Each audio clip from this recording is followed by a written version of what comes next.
To open the program. Good morning, everyone. It's a pleasure to welcome you here today as we gather to explore the rich and enduring story of a place that holds a special charm in New England history.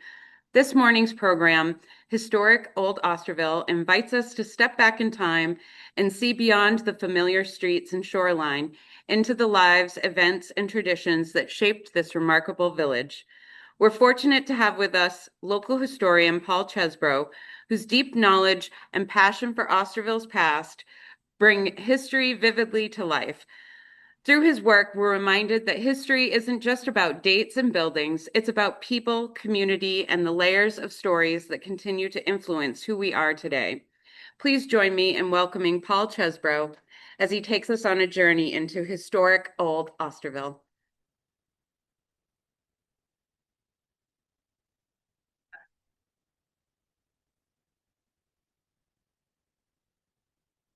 Here's your clicker. Down is forward. Yeah, down. Down. Yeah. I never thought I'd get this way, but here, gee. Can you hear me? All right, good. Welcome to this slide presentation of Old Osterville. As some of you know, I have researched the history of this small village from its beginning to about the year 2000. After that, there were so many name changes, I couldn't keep them straight. The old Osterville had more of an appeal to me than the new Osterville for some reason. How this village has grown and changed in my lifetime is overwhelming. I had a paper route beginning in the mid to late 1940s that ended around 1950-51. Some of my paper route was over dirt roads. Pedaling a bicycle from Washington Avenue to Hollingsworth Road on a cold winter day wasn't any fun. The homes on Wianno Avenue and Seaview Avenue were house lots apart or even more. Lots of trees even after the 44 hurricane.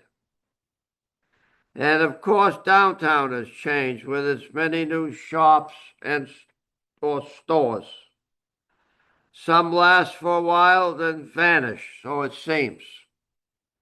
As Osterville advances into the 21st century, I am sure more changes will take place. Some will approve, others will be more reserved. Most of the slides shown today, many of you have seen. But if you are new to the village, you will get a first-hand glimpse of old Osterville from the 1880s to the early 1900s. So I am grateful to Cindy Cotton and Amy Wolf, who want the history of Osterville recorded. So in generations to come, people will have its history available for them to view. Before we start the program, I just got an announcement.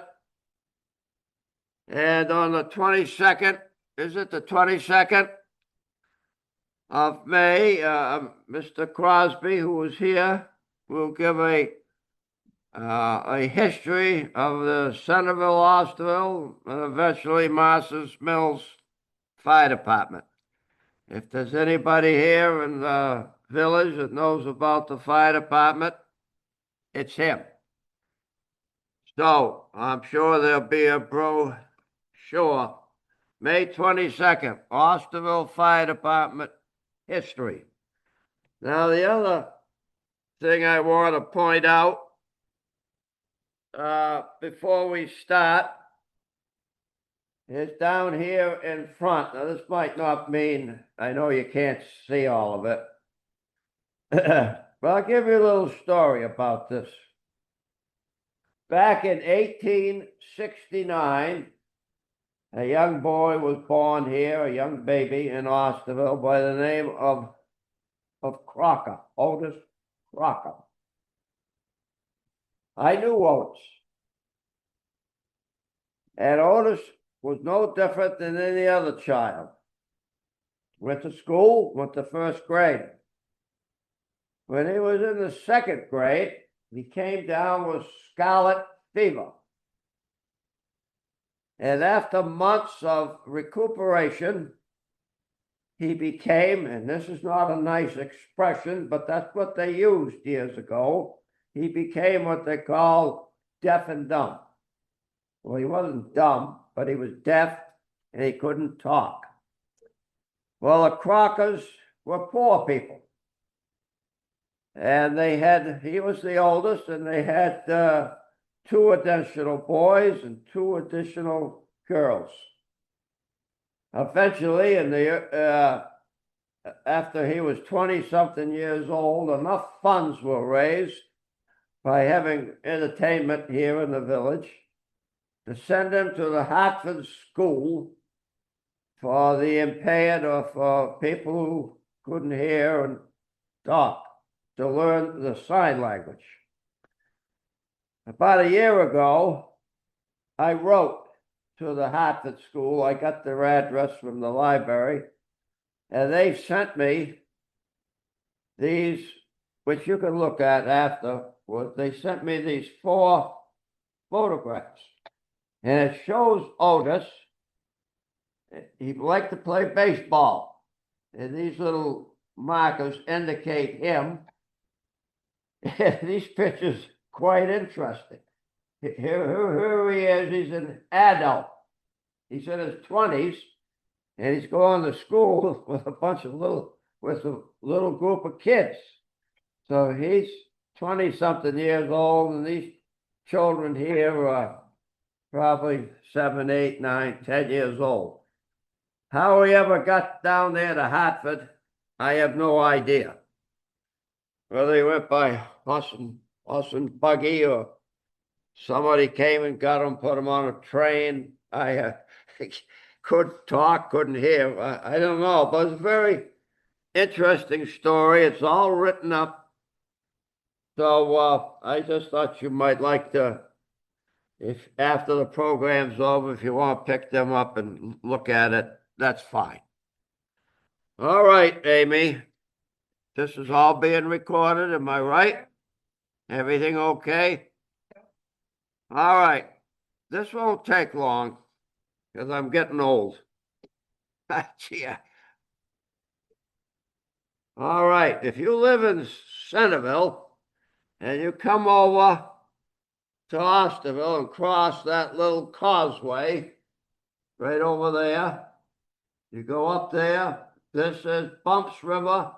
Over there would be Centerville River, and eventually Dowsers Beach beyond that. This house was moved back. Starboard Lane would be just beyond that house. This is about 1880 if you were to come into Osterville from the Hyannis, Centerville area. All right. This house here is still standing. If you know where the entrance of East Bay Road is, and it's at the corner of Old Mill Road and Main Street. So if you're going past Fancy's Market, you want to turn left on Old Mill Road, that house is still there. This house was torn down in the 1880s. It was a very, very, one of the oldest houses in the village. And that's about, in this area today, would be where Armstrong Kelly Park is. It's about an 1880 photograph of Osterville. This is Fancy's Market, 1890. The old horse and buggy. there was a house right there that's been torn down. That's Fancy's Market. This is inside of it, Fancy's Market. They didn't have central heat like we have nowadays, an old wood stove or coal stove.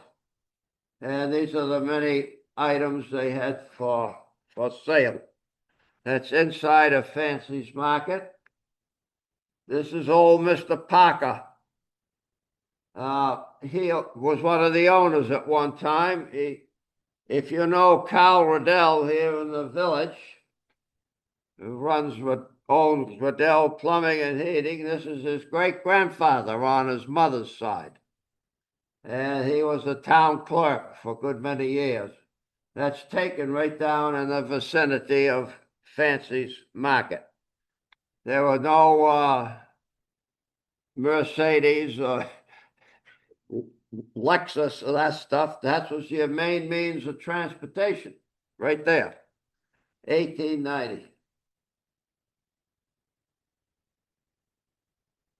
Amy, I know where this is going to say, where's this picture? If you go down Wianno Avenue and turn left on Bates Street, go down to the end where it hits East Bay Road, right there on the corner, that's where that house is, and it's still there. One of the few remaining houses. So go down Bates Street, turn right, and the house is right there on the corner of Bates Street and East Bay Road. Another means of transportation, the bicycle. Well, I hate to bring this subject up, but this is the Hearst. You get Domeville and Ames. See the name Ames there? That's where it came from. Mr. Ames was the undertaker here. That was the Hearst. That was situated on East Bay Road. This is the beginning of East Bay Lodge. Some of you here, maybe you don't. There used to be quite a fancy eating place years ago on East. This is the beginning of it. Now just watch the outline of the house. Keep that in your mind. There's those boards that went up. That's the main part. This is East Bay Lodge. Very famous dining location. I would say that's been gone 25 to 30 years. Okay, you go down East Bay Road. There's a little town landing on the left. And go around the corner, and that's the Douse House. It was destroyed in the 1944 hurricane. And then the town purchased the land, and it's now open to the public for Douse's Beach. Now, when I was a youngster, you couldn't go there because of that. It was private. We used to go in here. My mother used to take my brother and I, and that's where we used to go swimming. You couldn't go over to the beach because, again, it was all private. Now, right there at that little town landing, if you know what I mean, there was a man that built boats. And he wasn't as well known as the Crosbys, but he built boats right there. That's his old boat shed. And that's looking across Centerville River would be here.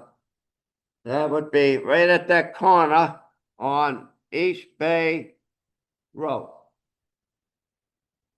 All right, some of the sea captains used to bring the schooners in as close as they could without going aground. And that would be over, well, if you head towards Centerville that way, And this is taken down in East Bay, old Captain West on his schooner outside. I don't know whether it's a half a mile outside of East Bay or a mile, but that's him. Very 1880, 1890 photograph.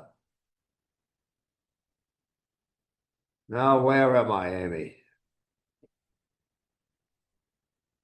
Now,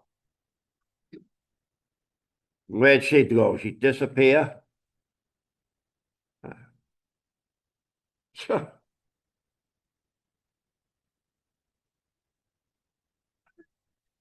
Oh, all right. Guess we're back in action. This is the Douse house that was destroyed in the hurricane with Douse's beach. It was quite a big house. Well, Amy, I don't know. Your gadget here. How the heck?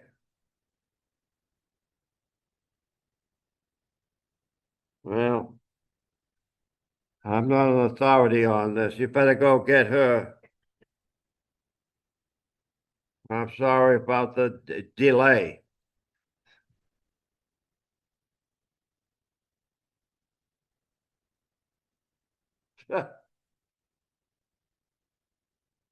Well, I am not involved in electronics or technology. I don't even have a computer, so I don't. Brett, I'm glad your wife went to find her. All of that stuff, all of those buildings were destroyed in 1944. Just to keep the program going, I'm the oldest man living in Osterville who's lived here all his life. Now, there are older men living here, but they might be from Albuquerque for all I know. But I don't know where Amy is. Maybe she's gone home. Let's try this again. All right, something. What happened? Down. What? Down. I did go Okay. down. Now all right. No, that's fine. I'll wait. Okay. Thank you. This is, if you're coming into Osterville, if you're ever eaten at Wimpy's, this is where Wimpy's is today. You go up the hill to the library and post office, and you go into downtown. This is 1880. Don't go too far, Amy. Okay, this is where Wimpy's is. This is the old Bolt House, Boult.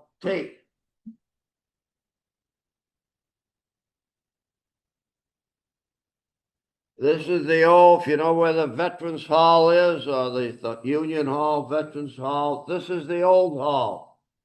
You come up the hill there, across from Wimpy's.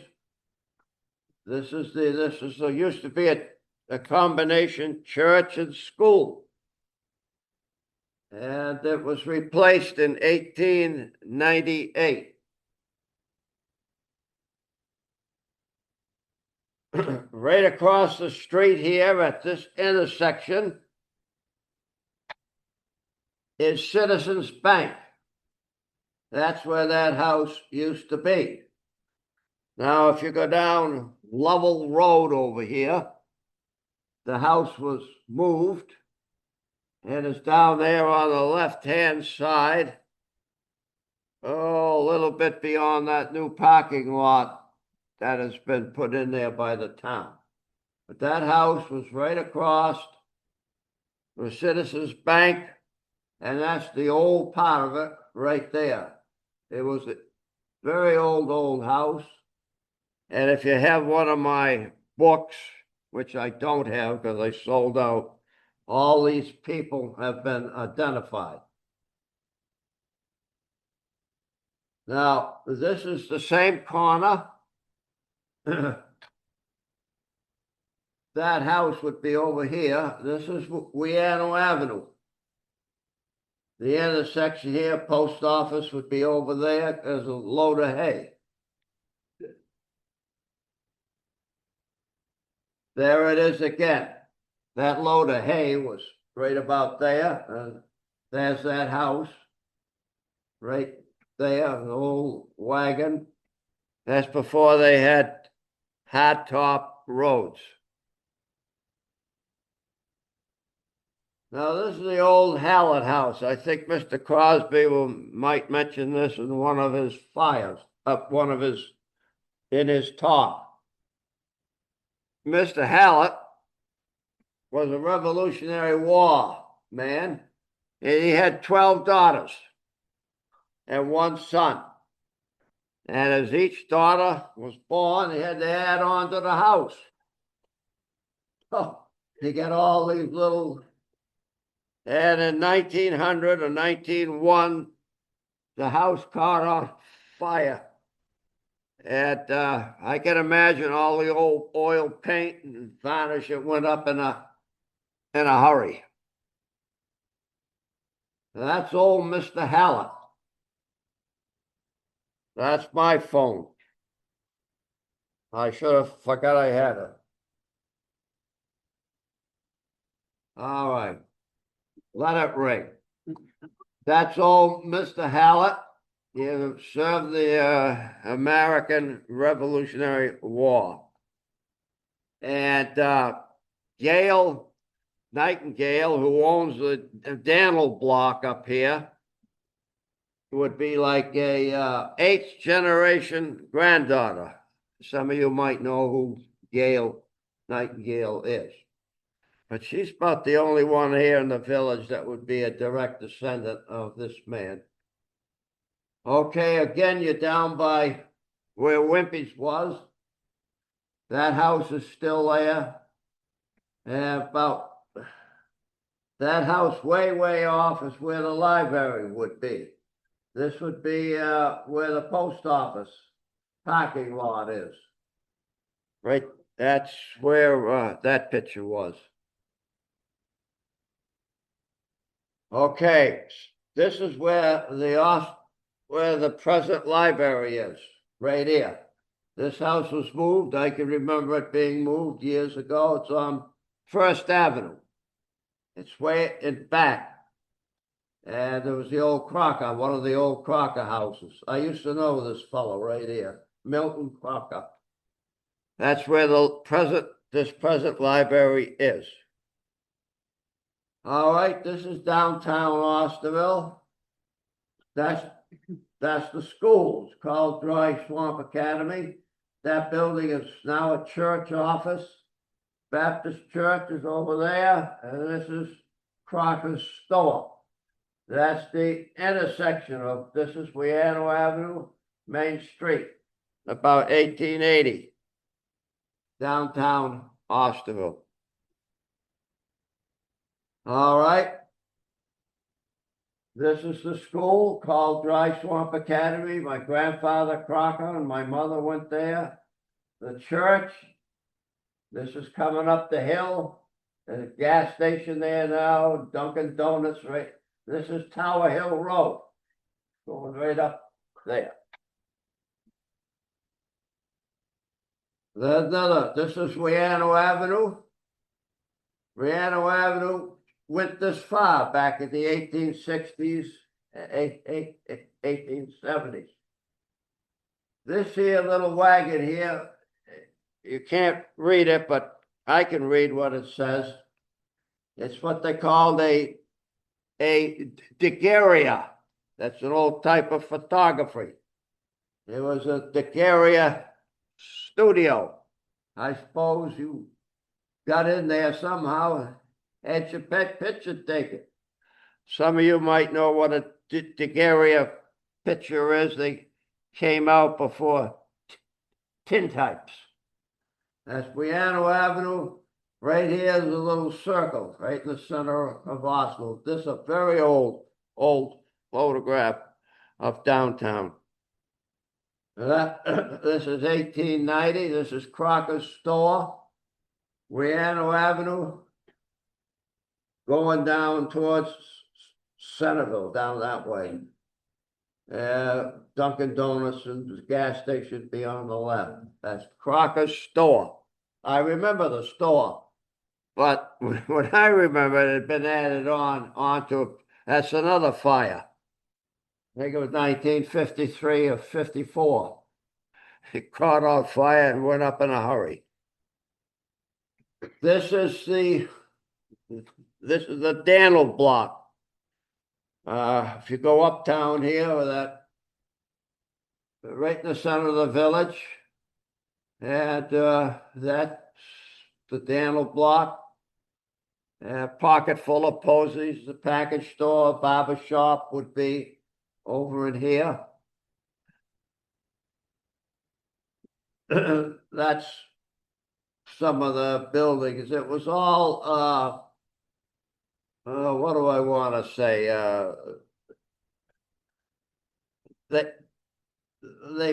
They tore it apart years ago, put it back together. That's all I can tell you. But I can remember when they used to have this type of parking, vertical parking. And that's Crocker's store, Wianno Avenue. This is this is about 1915, 1920.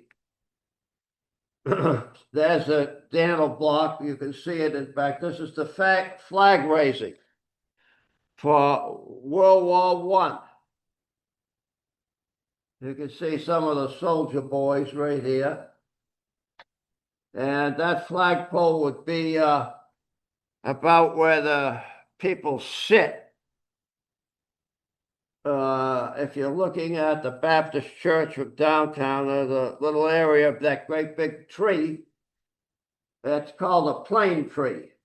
Those are probably some of the branches, and the flagpole was right there where the people sit. And then it was eventually moved up towards Parker Road and Main Street. This is the old school, Dry Swamp Academy. That burnt down too. I think in 1979. My grandfather and my mother went there to school. That was, if you go into the driveway to the right of the Baptist church, it was up and back there. And it's long gone. That's Dry Swamp Academy. This is again the Daniel block. This is downtown Osterville. And there's been many alterations. There used to be a club up there called the Beacon Club. I've had my grandparents talk to me about it years ago. But once again, it's been raised and added on to. That's the present Daniel block. The church is right there. This is a garage that was there. The house and garden, Osterville Hardware would be just a little bit over here. Garage is long gone. But it's right in that area. Now this house here would be just to the right of Five Bays Bistro. I remember the house. It was moved years ago, and it's set on pilings where the present post office is. And eventually was moved down to Bay Street. And it's the first house on the right on Bay Street. It's been all remodeled. It's sat right there. Five Bays Bistro would be right beside it nowadays. Okay, this is another picture of downtown Osterville. That's the intersection. This is Wianno Avenue. That's heading towards Centerville that way. That's Crocker's store. This house here used to face Wianno Avenue, Gail Nightingale's house. It's moved down over on Sunset Lane. But it faced Wianno Avenue. That was her great-grandfather's house. Well, this is very old, probably 1870s. This house here would be the present Osterville Hardware. This house here would be, I think it's called Clean Water, or 3 Bays, I don't know what it is. But that house is gone. But if you know where this is where the flagpole would be. This house is the Osterville Hardware, and that's where the, what did I say? What's it called? 3 Bays? You people don't know either. Okay, this is the old Rich house. If you have my books on Osterville, this book here, Mrs. Rich, right here, number 2, wrote a letter about Osterville in 1877. She went to all the houses and explained to all the people, explained in this letter that she wrote to her sister up in Middleborough about all the people. Now, I used to know this lady. This winter out in Arizona, I called on her granddaughter. That was, she married, her married name was Florence Chadwick. Her daughter Elsie used to work over here in the Osterville post office. But that house, oh golly, was right across from the Osterville Hardware. There used to be a shoe salon in that area. I can't tell you all the name of the stores anymore. I lose track. Okay, that house used to be, there's that house right there. This is, well, that shoe salon. This is right across from the Osterville Hardware. That used to be the A&P. I remember going there to get food. There was a movie theater. All right, this is Jack Steimer's. Yeah, Jack Steimer has a little building here onto, it's a real estate office now. It used to be Parker's store. You could see H.S. Parker, Horace Parker. I knew him. It would be, if you remember where the old Methodist church used to be just to the right. The building's just to the left. The building is still there. They used to sell Moxie. Building is still there, but it's now real estate in Jack Steimer. All right, this is very old. This is probably 1860s. That's the old Methodist church, which is now a store. I remember this house. This is Parker Road. This is where the flagpole is in Osterville, down by the country store. These here are the hay scales. When coal and hay used to come up, they had to be weighed. And that's the section of Main Street and Parker Road. It's a very old photograph. And at the hay scales years ago, people used to burn coal. I remember when I was a youngster, we used to burn, we had a furnace, a steam furnace. And I'm probably the only person in Osterville that still has a steam-fired furnace. The last one that went on me had to come from Lancaster, Pennsylvania. So they're not very handy around here. Steam fire. It took a week to get here, and my house got cold.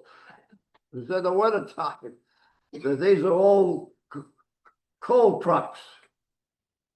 And lined up there, right by where the flagpole is. This is, people call it the country store. I don't know what they are. I think some landscaper. Got an office there. This is heading out of town. The flagpole would be about here, the World War I memorial.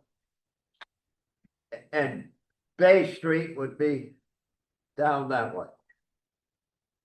That's about 1890. Well, this would be the Osterville hardware. This would be the library years ago. And this was a service flag for the men. I think that flag is down at the Veterans Hall down there. That's a World War I. These stars represent the people, men and women from the village of Osterville who served in World War I. And their names would be on that stone. The old service flag, and I believe that flag still exists. Now, this is a little modern. That lady there is Pansy Kalis.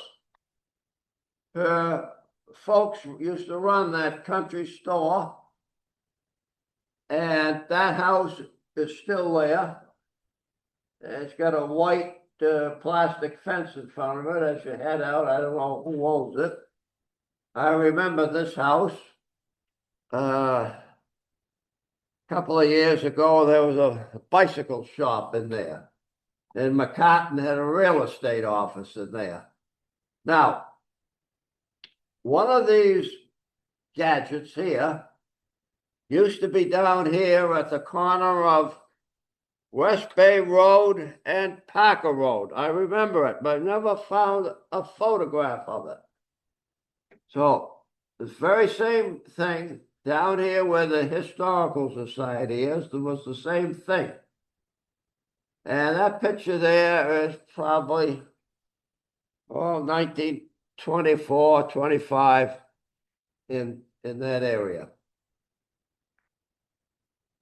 Well, this is another picture of the garage uptown, just to the left of the Baptist church. This was Central Garage. All right, this is downtown again. The flagpole would be right here. These are the hay scales. The church and that Parker store. Again, it's all horse and buggy transportation. Well, this is old Mr. Parker that didn't copy well, but that's Horace Parker and his horse and buggy, and he ran a grocery store. I remember when I was a youngster going in there here in Osterville. All right, this is where the house where that bicycle, the flagpole would be here. This house was torn down. It belonged to the Scudder family. That's old Freeman Scudder. If you know any of the Scudders here in the village. And this would go down there, oh golly, all I can remember is Catherine's store, but I don't know. You go down there now, and there's a red building. Some lady has an office there, landscaper. Okay. You go out of town, the first house past the country store. I can't tell you what's in there. Ames used to have an electric company there. It's the first house on the left. There used to be a lady there called Peters, Joan Peters. I don't know if she's still there or not. Well, this would be the next house on the left. Now, these windows are gone, and they're big windows, cover up the whole area. It's the first house on the left, heading out of town towards Route 28. This house here, don't bother with those there. This house here is where the fire department parking lot is. So if you go head out of town and you see the fire station and their parking lot, I remember this house. The Eldridges lived there when I was a kid. And this would be Fire Station Road going down in there. This is at the corner of Pond Street and Main Street. So you're hobbling along Main Street heading towards Route 28. That's Pond Street. This is one of the old blacksmith shop. If you know Leonard's Insurance down the road here, the origin of Leonard's, that was the family that owned this blacksmith shop. Corner of Main Street and Pond Street. That's, that picture's 140 years ago. Now, this is the old Mr. Leonard right there, Simeon Leonard. If you know where Amy's Bakery is, you go past that greenhouse that's been restored. And on the left is Ice Valley Road, across from the old wool shop. This building was there, and he was a blacksmith. Corner of Ice Valley Road and Main Street. I think we're getting to the end, and I might be running out of gas. All right. This is the house just beyond. It was the wool shop because I worked there 27 years. Then it became part of Cape Cod Academy. Now I hear it's going to be a motorcycle museum. This is the Coleman family. That's old Bill Coleman. I knew this boy. Of course, he was older when I knew him. But that house is still there. It's just as you turn right to go down West Barnstable Road. It's right there on the corner. You go by the wool shop, Cape Cod Academy, the next place. Oh, this is old Mr. Coleman. And here there's a pig. And he was a man in the village. If you owned a pig, and most people did, you heat the water up, and you'd hate to talk that way. You'd butcher the pig, put him in this hot water, take off all his hair, and then I don't know how they preserved their pork back in those days, but Mr. Coleman here, and these were his two sons, were the fellows that did that type of work. Interesting work. Down at Pond Street and Bumps River Road, years and years and years ago, there's some abandoned cranberry bogs there on the right, and some way in back on the left. There used to be a mill in there, long before my time. Heman Hinckley's Mill. And so if you know Pond Street, where it adjoins Bumps River Road, there's a little conservation area there. On the left, that's where that mill used to be. This is another means of transportation. This is the old Crocker House on Pond Street.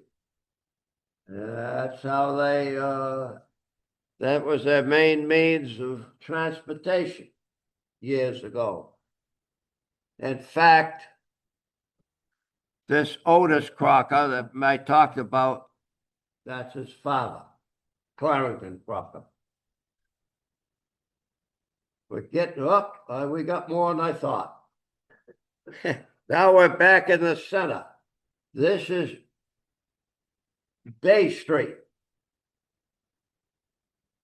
This is what is it? The Alger building at the corner of Bay Street and Parker Road.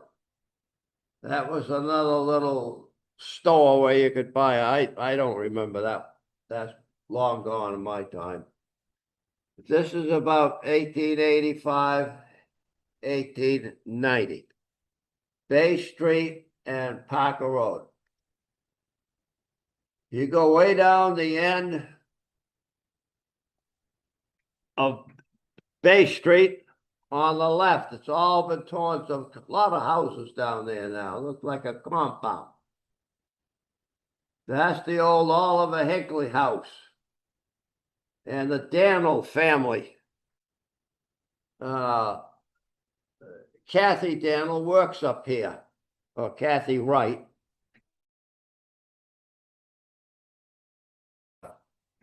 That was her descendants' home. That was the last house of Bay Street on the left-hand side. It was torn down 2 or 3 years ago. What a shame. This is on Parker Road. That was taken down. And it's now an apartment. You come to West Bay Road down to Crosby's. And I think right across the street from this used to be Hinckley Electric. But I can't, I don't know, some architect or something bought the builders. But that was across the street. You go down Parker Road, and there's a house there on the right they've been working on it for a year. And now, right beyond that is what I'm talking about. That's where that place was. It was called the Correa House. This is the present-day Osterville Historical Society. It's what they call a half house. A half house would be a door and 2 windows. And if it was a full cape, there'd be 2 additional windows. Now, Parker Road would be down that way. This is West Bay Road. This is 1880s, 1890s. This is Parker Road. How'd you like to travel on that? That house down there that you'll see in the next picture was on what is today the first fairway of the Wianno golf course. But this is going down Parker Road 130, 140 years ago. If you got stuck there in the spring, I don't know how well, I guess your house could get you out of there. That's the house that was in a previous photograph. That house used to be on the first fairway of the Wianno golf course. It was later moved over to the 8th green, and it was torn down probably 25 years ago. You've all heard of maybe Aunt Tempe's pond. That's her right there. You could read about her in some of my books. Now we're down in Crosby's area. This is, if you know where Manor Road heading to the boat shops.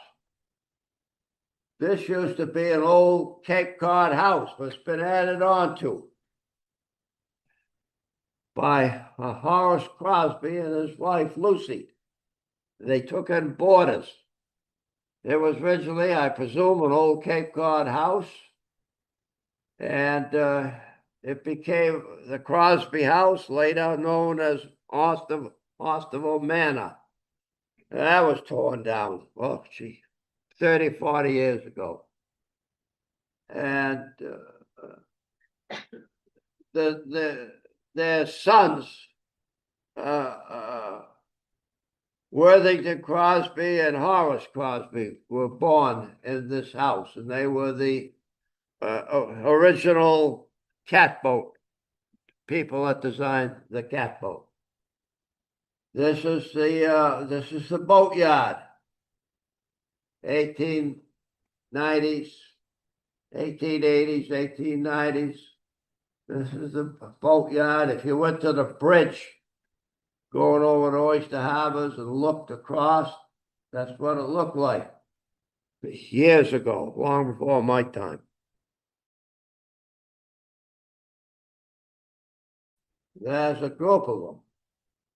Now, this fellow I knew, that was Charlie Hall. That was Betsy Hall McIntyre's grandfather. I knew him, lived to be almost 100. And I knew that would be, if you know Malcolm Crosby here in Osterville, that's his grandfather. H. Manley Crosby.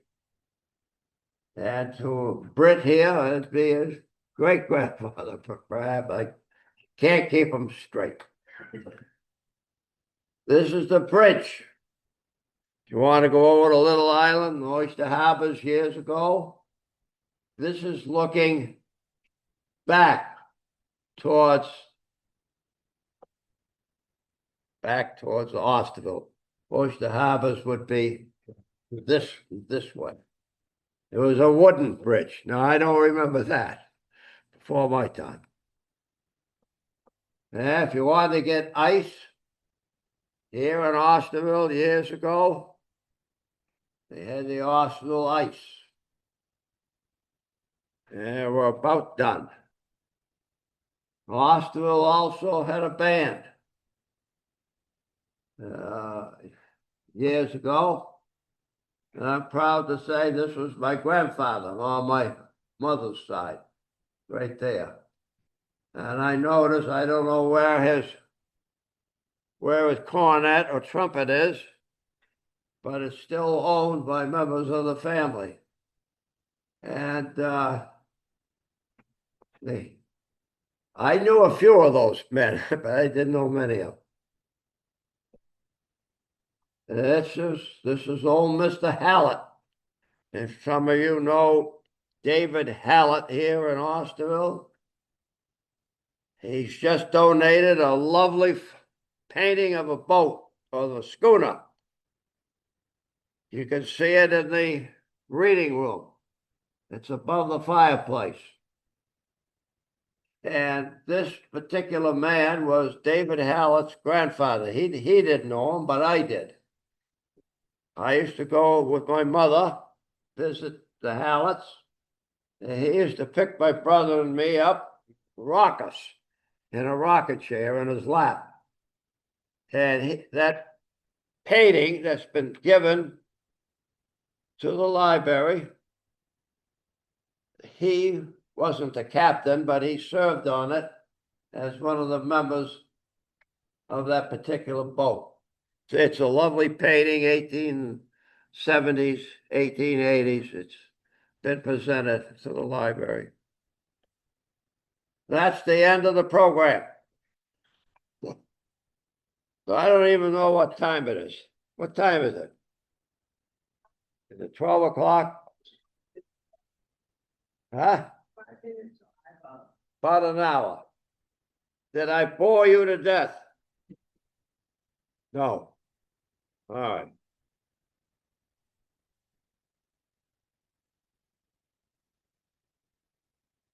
Now, this fall, Lord willing, I got lots and lots of old photographs. that I could have another program such as this, if you think you'd like to see it. So, did you see anything today about Osterville? Mr. Williams, did you like the presentation? I think it's amazing how you compiled all those pictures, Paul, and you can go through those and you know where they all are without looking at notes. I started that in 1959. Good for you. I'm glad you did. Collecting all this stuff. So, and you know, I'm surprised. I think I did a fairly good job because I don't have many people call me anymore and say, well, you know, up in our attic, I found some lovely old photographs. But I think I cleaned out about every attic here in the village. And all these pictures are at the museum. I don't have them at my house, but they're all over there. And I hope they're cataloged properly. So thank you for coming.